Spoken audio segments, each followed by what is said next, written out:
Welcome to the River Guide series. Today we're doing the Haw River Trail, Glencoe to Red Slide section. This is my local run here that I cut my teeth on so many years back. Right here you can see us at the dam at Glencoe. Parking and load spot to put in. Do not use that parking space for the duration of the run. So we're sliding into the water here, and I'll cut it upstream so you can get a look at the dam. Important to note that if you're coming downstream from the sections above, from the Great Bend area, you do not want to go over that dam there. It would be a negative experience for you.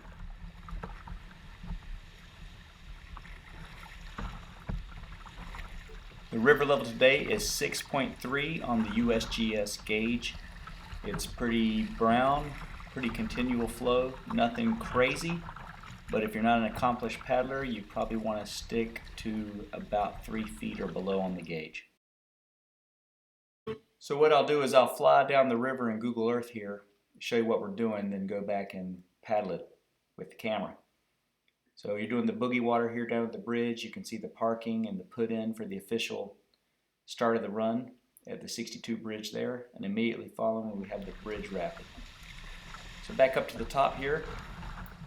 We're hitting the first of the boogie water. You can see the bridge in the distance, just barely. So we've got about a quarter mile here. So there's some fun little class 1, class 2 whitewater.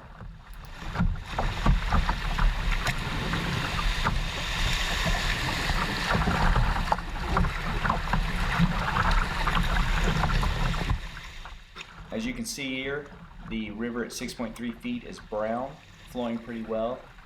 Still pretty continuous flow. At 8 feet or above, most of the rapids get washed out. At 3 feet or below, it's getting a little hard to get down the river. 2.5 feet, you can still make it, but below that, you're really scraping your boat up. Now, I would still classify this as a class 2 run. Nothing really crazy about it, but if you're unsure of your abilities, or if you've never done this run before, I would suggest putting on at about 2.5 to 3 feet on the USGS gauge at Haw River. You can check that on their website. That's the 62 bridge we're coming into here, and the official put-in is just there on the left of the screen. But I just wanted to get a boogie water from the top.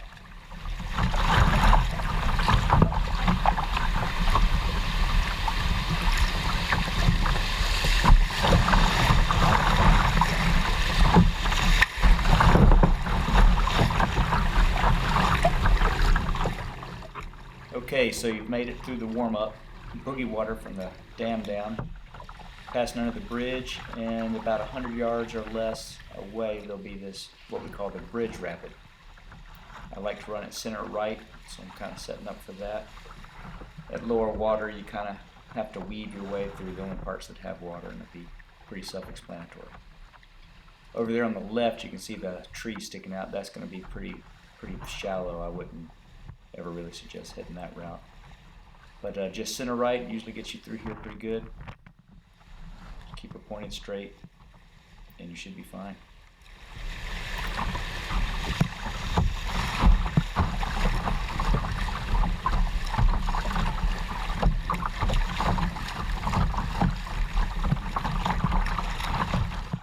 Alright, so we're through the bridge rapid, heading down a little dog leg, and then we'll be at Carolina Mill Rapid, which is the beginning of the islands. Right there in that dog leg, river right is a nice little feature. Not really a rapid, but has a wave train, so we'll hit that. Coming up here in just a second, and then on to Carolina Mill Rapid. This is that section of wave trains. Just a little something to bop through. Nothing's going to give you trouble. And then I'll walk you through this next set of rapids here. It's the islands here at Carolina Mill. I like to go down the right channel there, as you can see on my track, and catch this little thing we call Island Falls, 2 or 3 foot fall, and immediately go left. The reason is there's a potential choke hazard for logs, and I've got the red triangle there. And that right side is often choked up. It would have been cleared this day, but I would suggest staying left at the end of all this. If you're not sure You can get back left. You can go straight ahead where my kayak's pointing right now. Just take the left channel.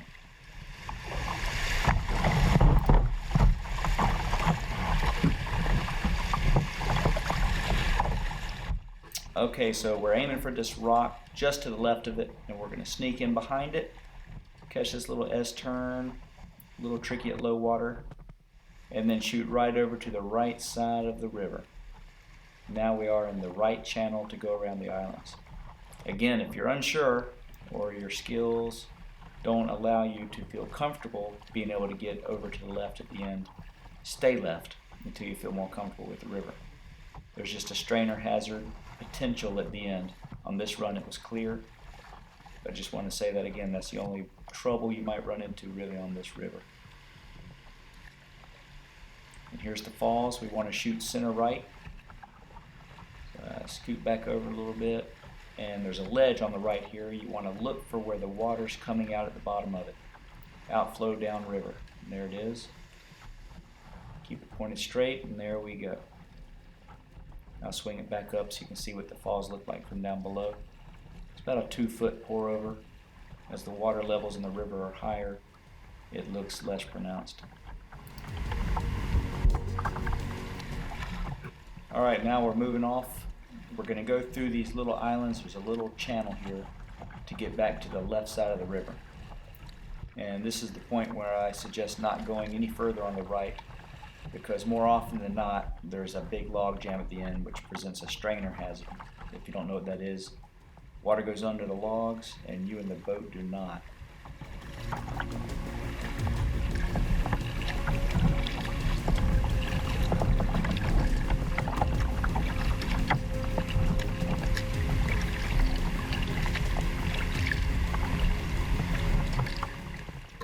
I like to hit this one kind of on the left. You get a little more action, and just off in the distance you can start seeing the Copeland factory building there in the skyline and the bridge at Hopedale.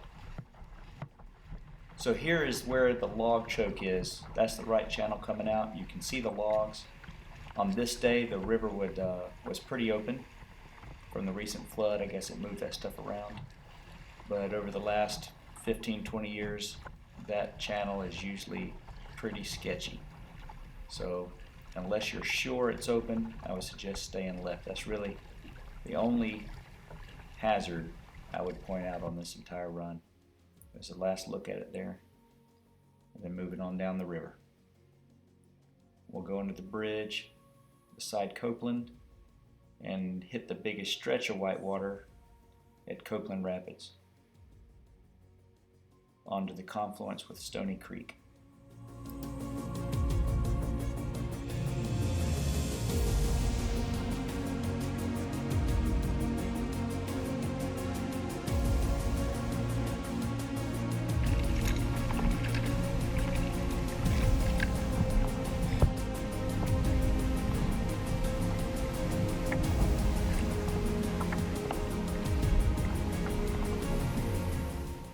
So here we are going by Copeland. This is Deep Creek Church Road. And we've just passed under the bridge and you can see the horizon line. I used to run this left to right, and now I usually just stay to the right. So just a little right of center. And at the bottom of it, no matter which way you go, you definitely want to be on the right, because that's where the most water is. It's a pretty good little rapid.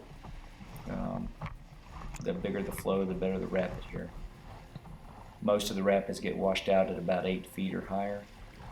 This one's usually pretty good, up to about 10 or 12 feet, and then it just becomes a bunch of fast water.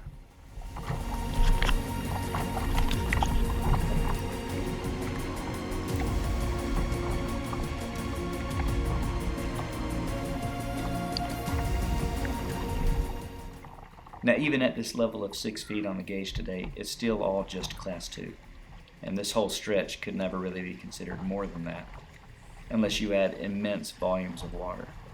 So as you get up past 5 feet on the gauge, if you're not a competent whitewater kayaker, then you can maybe get yourself in trouble. So Always be cautious. If you're just starting out, maybe look for a day where it's running at 3.5 or below and work that envelope up from there as you become more comfortable. I have an extreme whitewater kayaking background, so I've done all the class 4s and 5s around and 40-foot waterfalls and all kind of crazy stuff. So for me, this is just your run-of-the-mill class 2 river that you might find in the mountains. There's nothing really of note on here. It's just an enjoyable kayak. But if you're out there thinking about doing this run, start a little lower and work your way up and just play it safe. My boat's a Preon Yukon Expedition 14.5. It's basically a 14.5-foot whitewater kayak with a rudder. Perfect boat for a day like this.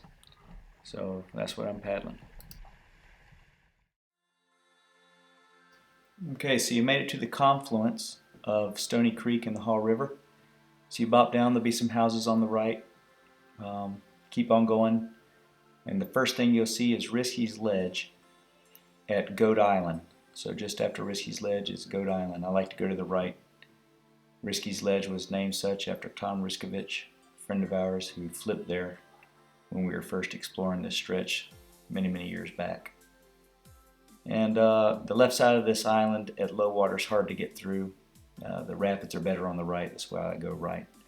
We'll have the Trestle Rapid, then the bridge, and then what we call the Big Kahuna. And again, all these names, may have other names, but I've never heard them, so this is what we've used for years. If you know of other names of these rapids, send them in. I'd like to hear about it. So here we are at Risky's Ledge. You can go left of center just on the left side of these little trees here, or you can go kind of right, which is where I'm headed today, over the ledge. Look for the outflow again, where the water is leaving the ledge, right there, and you pop through. So I'll swing this back around so you can get a look at it from below. You can see the little islandy trees. You can go left of that as you're coming down, or right. Not too bad. And then immediately after, we're looking back downstream. Go to the right channel, which is where I'm at now.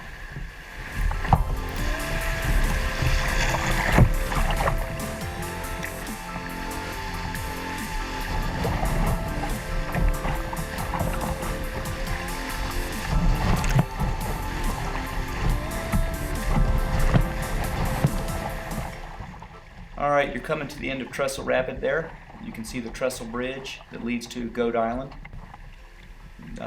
See the heron flying away, probably because of Chris, the ape-like monster that lives there. If you see him, paddle faster. Be careful of wood on those pylons for the bridge. Don't get trapped under some wood. And then directly downstream is Big Kahuna. You can run this river right, but you'll get into the trees. If you go river left, there's no good line, so down the center is the preferred route, and just to the left of this big rock is what we're looking for. And it's a very well-defined flume, especially at lower water.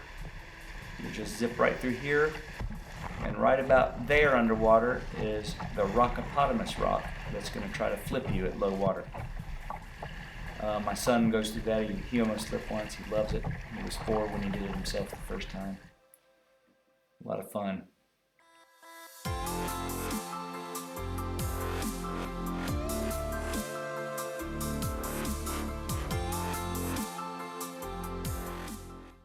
Okay, you can see the houses on your right, immediately following the end of Goat Island, and just after the last house, a couple hundred yards, is easy to miss. And here we are at the end of the island.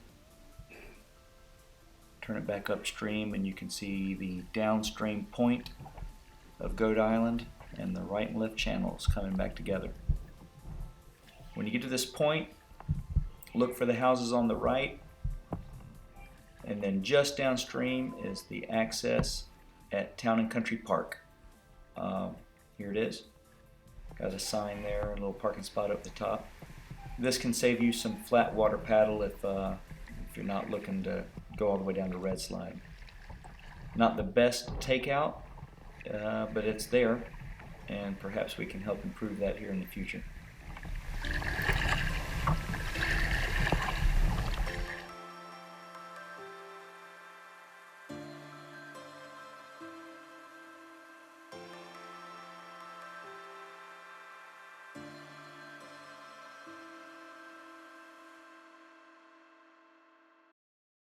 As you can see, after Town and Country is a lot of nothing compared to the upper stretch on this run. If the wind's blowing right, you can catch a good whiff of the wastewater treatment facility there. Just before you go under Three Governors Bridge, continue the right-hand turn, you'll see Haw River Mill, and you'll run through the last ledges. And then just before Red Slide Rapid is Red Slide Park Takeout on the right.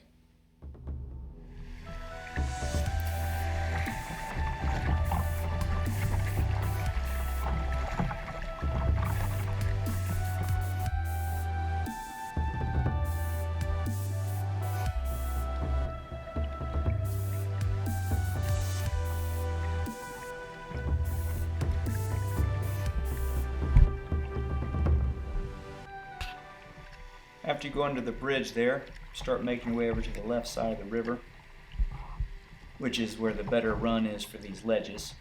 And you have two distinct ledges, we call them last ledges. At high water here, the whole section's kind of a little choppy. But it's the last little fling before we get out there at Red Slide. So just shoot for where the best water looks like, have a little fun.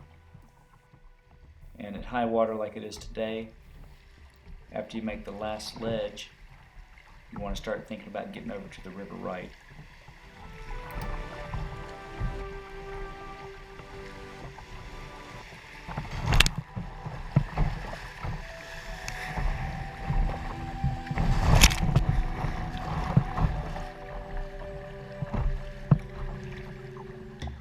Alright, so I'm making a downstream ferry.